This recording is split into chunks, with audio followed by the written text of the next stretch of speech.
Dear students, myself Ved Ratan Sharma. Today I shall teach you about the part of sentence. Already we know about sentence. हम लोग पहले से ही sentence को जानते हैं. Sentence is a group of words which makes complete sense. Sentence एक शब्दों का वो समूह होता है जो अपना पूर्ण अर्थ हमें प्रदान करता है.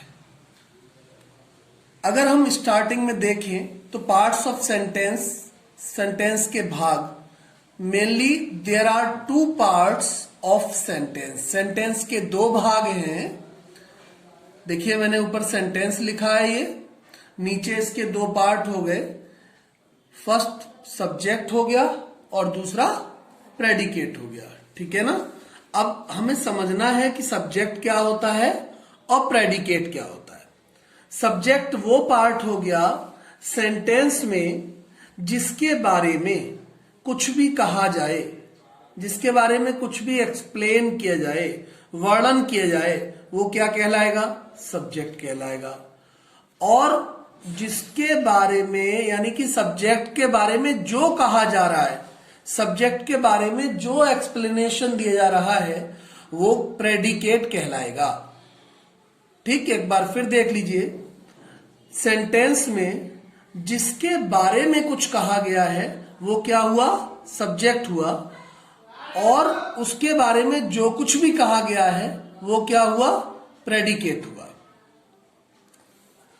आई have given one example for you. नीचे एक एग्जाम्पल दिया हुआ है. The sun rises in the east. इस सेंटेंस में देखिए, सब्जेक्ट को रिकॉग्नाइज करिए. द सन क्या है? सब्जेक्ट है, क्योंकि जो भी कहा गया है वो किसके बारे में कहा गया है? द सन के बारे में कहा गया है. तो द सन क्या हो गया? सब्जेक्ट हो गया. अब इसके बारे में जो एक्सप्लेन किया गया है वो क्या होगा? प्रेडिकेट होगा. देखिए, राइजेज इन द ईस्ट, ये क्या है? सन के बारे में कहा गया कि सन ईस्ट में राइज होता है, तो राइजेज इन द ईस्ट क्या कहलाएगा? यह आपका प्रेडिकेट कहलाएगा. ठीक, ठीक है. यहां तक आपको समझ में आ गया होगा दोनों पार्ट, सब्जेक्ट और प्रेडिकेट. अब देखिए, सब्जेक्ट के पार्ट्स को डिफाइन करने की कोशिश की गई है. सब्जेक्ट के मेनली टू पार्ट, दो पार्ट. उनमें फर्स्ट हो गया क्वालिफायर और सेकंड हो गया मेन वर्ड. मेन वर्ड को हम लोग हेड वर्ड भी बोलते हैं.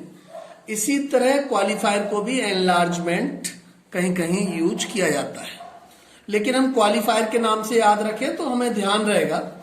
तो क्वालिफायर और मेन वर्ड को हेड वर्ड भी बोल सकते हैं. ठीक है. जैसे मान लीजिए हमने कहा ए बॉय, अभी हम आपको एग्जाम्पल में दिखाएंगे.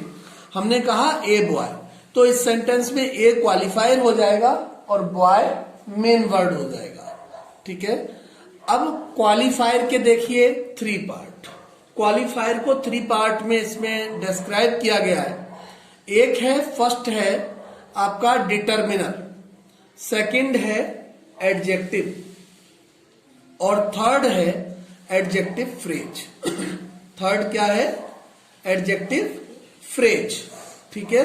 इसी तरह का आपको एक सेंटेंस हम दिखाएंगे. देखिएगा एग्जाम्पल में, देखिए. Now you see the example. Example देखिए.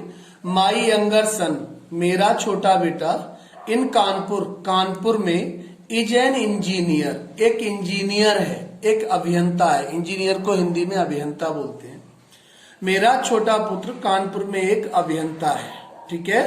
अब आप इसमें अलग अलग वेरीफाई करेंगे हम लोग कि क्या क्या है. देखिए, आप सबसे पहले माई को देखिए. ये वर्ड माई दिखाई दे रहा है आपको. ये माई क्या है? डिटर्मिनर हो गया. माई क्या हो गया? डिटर्मिनर हो गया. अब देखिए, यंगर वर्ड है, ये छोटा, तो यंगर क्या हो गया? एडजेक्टिव हो गया. ठीक है. ये डिटर्मिनर हो गया, ये एडजेक्टिव हो गया. ठीक है. पहचान लेना, ये इनिशियल रूप लिखा है. सन क्या हो गया, इसको नाउन बोल लीजिए, ठीक है, ये क्या हो गया, नाउन हो गया, ठीक है। अब आप देखिए इन कानपुर, ये क्या हो गया, ये एडजेक्टिव फ्रेज हो गया, एडजेक्टिव फ्रेज हो गया, यानी कि वह फ्रेज है, ये वह समूह है जो विशेषता बता रहा है कि वो कहाँ है। और इसके आगे जो आपको और लिखा ये पोर्शन दिखाई दे रहा है, इज एन इंजीनियर, ये पूरा क्या हो गया, ये पूरा प्रेडिकेट हो गया, ठीक है। एक बार फिर देखिए, सेंटेंस है आपका, my younger son in Kanpur is an engineer. देखिए ध्यान से, इसमें सब्जेक्ट की श्रेणी में अगर आएगा तो वो क्या होगा, माई यंगर सन इन कानपुर, यहां तक सब्जेक्ट है। अब सब्जेक्ट के पार्ट्स हुए, तो माई हो गया डिटरमिनर, यंगर हो गया एडजेक्टिव, सन हो गया नाउन, इन कानपुर एडजेक्टिव फ्रेज, और इज एन इंजीनियर क्या हो गया, प्रेडिकेट हो गया, ठीक। इस तरीके से हम इसको समझेंगे। तो now we see dear students, we shall study about the predicate. अब हम लोग प्रेडिकेट के बारे में समझेंगे। अब तक हमने सब्जेक्ट के बारे में समझा, अब प्रेडिकेट का एक्सप्लेनेशन देखिए आप ठीक से। प्रेडिकेट में मेनली 3 पार्ट्स होते हैं। एक हो गया वर्ब, फर्स्ट पार्ट हो गया वर्ब, सेकंड हो गया ऑब्जेक्ट, और थर्ड हो गया कॉम्प्लीमेंट, ठीक है। वर्ब क्या हुआ, वर्ब जो है क्या होता है, वर्ब एक्शन वर्ड, जिसमें कोई एक्शन हो वो वर्ब है। कोई भी अगर एक्शन हो रहा है तो वो क्या कहलाएगा, वर्ब कहलाएगा। ऑब्जेक्ट क्या होता है, जो काम परफॉर्म हुआ है, जो वर्क परफॉर्म हुआ है वो ऑब्जेक्ट हो गया। कॉम्प्लीमेंट, इसे हिंदी में बोलते हैं पूरक, क्या बोलते हैं इसे, पूरक, यानी कि ये सेंटेंस के अर्थ को कंप्लीट करने का काम करता है, सेंटेंस के अर्थ को पूरा करता है। ऑब्जेक्ट को हिंदी में हम लोग बोलते हैं कर्म, क्या बोलते हैं, कर्म। और वर्ब को हिंदी में हम लोग क्या बोलते हैं, क्रिया, ठीक है। ये हिंदी के वर्ड हो गए। तो प्रेडिकेट के 3 पार्ट, पहला पार्ट वर्ब, दूसरा पार्ट ऑब्जेक्ट, और तीसरा part complement. Next step we take, object को 2 प्रकार होते हैं, there are 2 kind of object. पहला हो गया इनडायरेक्ट ऑब्जेक्ट, और एक हो गया इनडायरेक्ट ऑब्जेक्ट, और सेकंड हो गया डायरेक्ट ऑब्जेक्ट। इन दोनों को थोड़ा समझेंगे। इनडायरेक्ट ऑब्जेक्ट और डायरेक्ट ऑब्जेक्ट को बहुत इजी वे में अंडरस्टैंड करने के लिए मुझे तो लगता है कि अगर कोई लिविंग पर्सन है, लिविंग बॉडी को अगर सिग्निफाई किया गया है, then you should understand that is indirect object, ठीक है ना। नॉन लिविंग के लिए अगर सिग्निफाई किया गया है, निर्जीव, तो समझ जाइए कि वो डायरेक्ट ऑब्जेक्ट की कैटेगरी में आएगा। एग्जाम्पल देखिए, मोहन गेव मी अ पेन। इस सेंटेंस को पहले सब्जेक्ट और प्रेडिकेट के उससे अलग करिए। मोहन क्या है, सब्जेक्ट हो गया, काम करने वाला कौन है, मोहन है, ठीक है ना, समझ में आया। और गेव मी ए पेन क्या है, ये प्रेडिकेट हो गया। मोहन सब्जेक्ट हो गया और गेव मी ए पेन क्या हो गया, प्रेडिकेट हो गया, ठीक है। अब हमें प्रेडिकेट के पार्ट पर यहां फोकस करना है। तो आप देखिए गेव क्या है, आप गेव को देखिए, ध्यान से देखिए गेव क्या है। गेव हो गया हमारा वर्ब, क्या हो गया, गेव वर्ब हो गया। अब आप देखिए 2 ऑब्जेक्ट हैं, एक है मी और एक है ए पेन। मी को क्या मानेंगे, मी आपका ऑब्जेक्ट है, लेकिन आपको साथ में ये फाइंड आउट करना पड़ेगा कि किस टाइप का ऑब्जेक्ट है मी।